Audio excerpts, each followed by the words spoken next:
Guys, good morning. Welcome back to my channel good vibes good life. खूप डेजनी खरं तर बाहेर निघतोय आणि आज जरा बाहेर निघाल्यावर असं फ्रेश, थोडासा बाहेर निघाल्यानंतर वाटायला लागलंय. घरात बसून कंटाळा येतो आणि थोडासा बाहेर माइंड पण आपलं फ्रेश राहतं, थोडंसं डायव्हर्ट होतं माइंड. सो आम्ही चाललोय एका छोट्या जर्नीवर.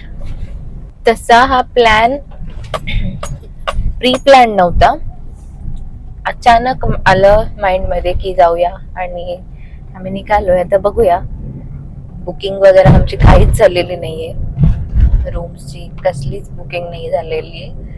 सो आता जाऊन तिकडे बघूया काय होतंय. आणि अशा जर्नीची एक वेगळीच मजा आहे की जस्ट एक रोड ट्रिप, जा आणि पुढचं पुढे बघूया काय होईल ते होईल.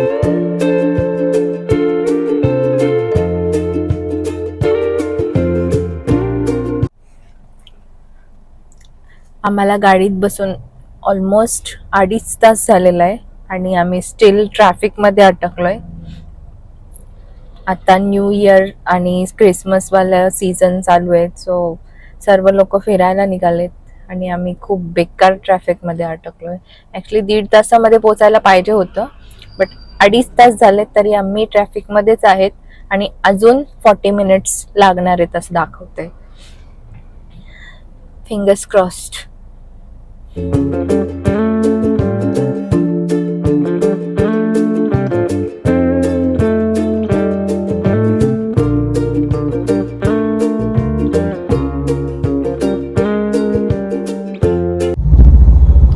नागावमध्ये पोचलेलो आहोत आणि रूम सर्च करतोय आम्ही आणि आमची हालत खराब झाली आहे रूम सर्च करता करता, कारण सगळीकडे बुकिंग फुल आहेत.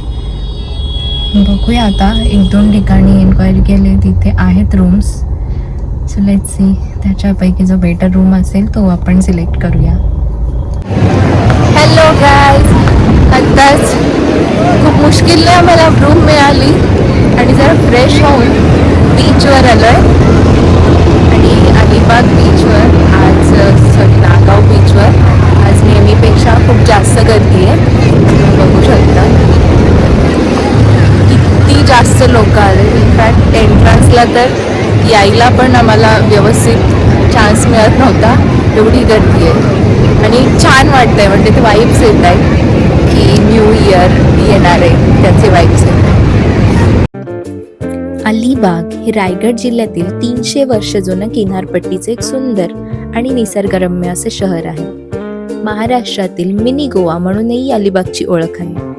खूप सारा हिस्टॉरिकल वारसा या शहराला लाभलेला आहे. शिवाजी महाराजांच्या काळातील स्थापन झालेल्या नौदल म्हणजेच नेव्हीच्या अनेक लढायांचा साक्षी असलेली ही अलिबागची किनारपट्टी. नागाव बीचला वॉटर स्पोर्ट्स आहेत आणि कपल्ससाठी स्पेशली 4 वॉटर स्पोर्ट्स आहेत. Jet ski, banana ride, parasailing आणि बंपर राईड. तर कपलसाठी पॅकेज अवेलेबल आहे ते 2800 रुपये.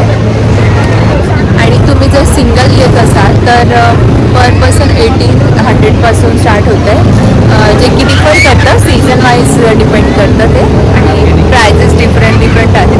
बट तुम्ही जेव्हा पण वॉटर स्पोर्ट्ससाठी ट्राय करणार तेव्हा मेक शुअर की थोडंसं बार्गेन करा, ते लोक थोडंसं कमी करून देतात.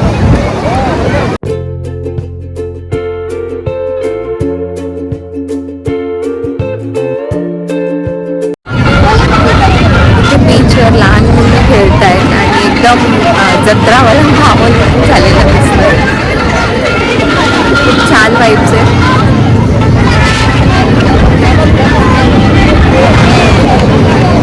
बीचवर या मावशी लोक बसले, त्यांच्याकडे मस्त असे स्टार फ्रूट्स, चिंच, बोरं हे सगळे आयटम्स आहेत आणि सगळे लोक एन्जॉय करत आहेत. बीचवर थांबलेत, सगळे पदार्थ एन्जॉय करतात.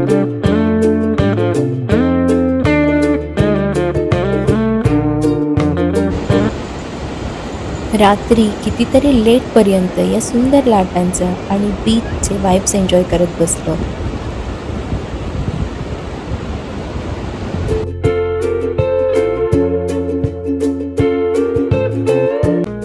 मगाशी मी हॉटेलबद्दल सांगायला विसरले. खूप साऱ्या प्रयत्नांनंतर बीचच्या एंट्रन्सलाच आम्हाला एक हॉटेल मिळालं, जे की आहे हॉटेल पंचवटी. इथे खूप सारे इटरीज आहेत आणि जे की टुरिस्टने गजबजलेले असतात आणि खूप छान वाईब्स येतात. रात्री आम्ही बाय वॉक अलिबागचे रोड्स एक्सप्लोअर करत होतो आणि तिथे दिसलं हॉटेल सी साईड आणि डिनरसाठी तिथेच थांबलो. डिसेंट फूड होतं. Hello, good morning.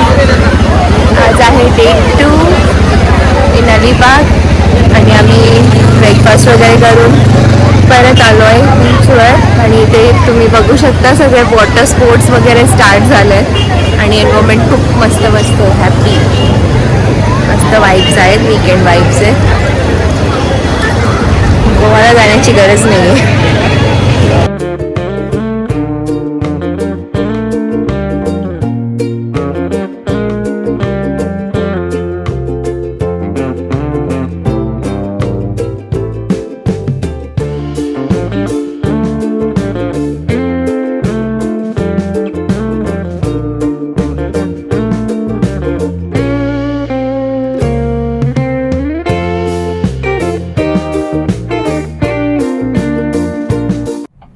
Just check out केलं आणि आम्ही आता निघालोय घरी जायला. खूप छान स्वीट आणि छोटूसा स्टे होता हा अलिबागचा नागाव एरियामधला. ॲक्च्युली लास्ट टाइम पण नागावच आलेलो आणि या टाइम पण नागावच चूज केला कारण जवळ पण आहे आणि हॉटेल्स वगैरे सर्व अवेलेबल आहेत आणि बीच पण छानशी गर्दी असते, म्हणजे ज्यामुळे आपल्याला म्हणजे जेवढी जास्त पब्लिक तेवढी जास्त छान असे वाईब येतात आणि आपल्याला कुठेतरी बाहेर आलोय असं फील येतो. सो परत नागावच चूज केला मी.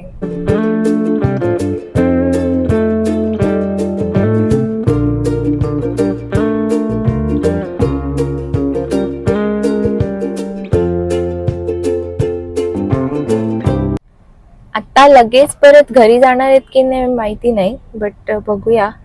एखादा इथे मच्छी मार्केट वगैरे आहेत तिथे सुकी मच्छी वगैरे मिळते किंवा इथे लोकल्स काही बसलेले असतात मच्छी विकण्यासाठी किंवा सुकी मच्छीसाठी, तर ते थोडंसं चेकआउट करतो.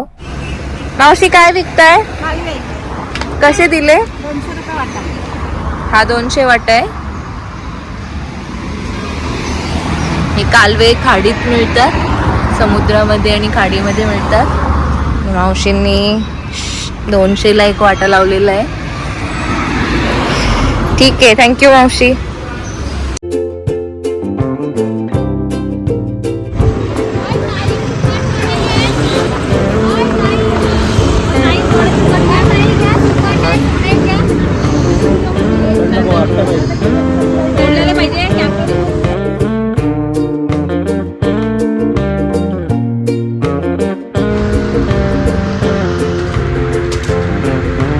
अरे त्यांना द्या हो.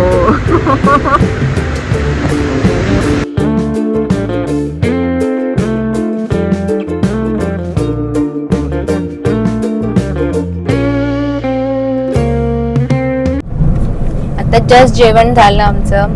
परंपरा नावाचं एक छानसं हॉटेल आम्हाला मिळालेलं आणि तिथे आम्ही थांबून जेवण केलं आणि आता घरी निघालोय. छान सिंपल आणि स्वीट छोटीशी अशी ही ट्रिप होती अलिबागची, अनप्लॅन्ड अशी, आणि खूप मस्त वाटलं. अलिबाग हे खूप सुंदर असं शहर आहे. इथे खूप सारे बीचेस आहेत, जसं की Varsoli beach, Kihim beach, Revdanda beach, Nagaon beach, Alibag beach, Kashid beach. पण या सगळ्या बीचेसपर्यंत जाण्यासाठी ट्रान्सपोर्टेशन कसं अवेलेबल आहे ते मी आता सांगणार आहे. अलिबाग हे मुंबईपासून अप्रॉक्सिमेटली 98 किलोमीटर्सवर आहे आणि जर तुम्ही प्रायव्हेट व्हेकलने तिथे जात असाल तर अराउंड 2.5 hours to 3 hours तुम्ही वाया रोड पोहोचून जाणार. जर तुम्ही प्रायव्हेट व्हेकलने जात नसाल आणि पब्लिक ट्रान्सपोर्ट थ्रू जायचा विचार करत असाल तर अलिबागला जाण्यासाठी मुंबईवरून फेरीज अवेलेबल असतात. गेटवे ऑफ इंडियावरून या फेरीज अवेलेबल असतात. 150 ते 300 या रेंजमध्ये त्या फेरीजचं कॉस्टिंग आहे, तिकीट प्राइस आहे आणि अराउंड 1 to 1.5 आवर्समध्ये तुम्ही गेटवे ऑफ इंडिया टू अलिबागमध्ये पोहोचून जाणार. या फेरीज तुम्हाला ड्रॉप करणार मांडवा जेटीवर आणि मांडवा जेटीच्या इकडे त्या फेरी थ्रू काही बसेस अरेंज केलेल्या असतात. त्या बसने तुम्ही अलिबाग सिटीमध्ये जाऊ शकता किंवा सेकंड ऑप्शन अजून अवेलेबल आहेत ते म्हणजे पब्लिक ट्रान्सपोर्ट, जे की 6 सीटर रिक्षा अवेलेबल असतात आणि नॉर्मल आपले जे गव्हर्नमेंटचे बसेस असतात त्याच्या थ्रू तुम्ही अलिबाग सिटीमध्ये मांडवा टू अलिबाग ट्रॅव्हल करू शकता. आम्ही यावेळी स्पेशली नागाव प्रिफर केलं कारण हॉटेल्स खूप छान अवेलेबल आहेत. नागावमध्ये अराउंड 650 कॉटेजेस आणि हॉटेल्स अवेलेबल आहेत आणि तुम्हाला हाय सीझनमध्ये पण थोडासा एफर्ट्स घ्यावा लागतो रूम शोधण्यासाठी, पण जर प्री बुक केलेलं असेल तर काही टेन्शन नाही, खूप छान स्टे तुम्ही एन्जॉय करू शकता. जर तुम्ही हॉटेल्सची बुकिंग अलिबागमध्ये जाऊन करत असाल तर मेक शुअर थोडंसं बार्गेन करा. आणि बार्गेनिंगचं बोलाल तर जे वॉटर स्पोर्ट्स आपण करतो किंवा सुकी मच्छी अलिबागमध्ये घेतो किंवा काहीही असो, मेक शुअर की प्रत्येक ठिकाणी बार्गेन करा. प्राइजेस कमी करून देतात लोक. आय होप की तुम्हाला आजचा हा ब्लॉग आवडला आणि तुम्ही पण ही छोटीशी जर्नी आमच्यासोबत एन्जॉय केली. व्हिडिओला लाईक करा, शेअर करा आणि चॅनलला सबस्क्राईब नक्की करा. Bye bye and take care.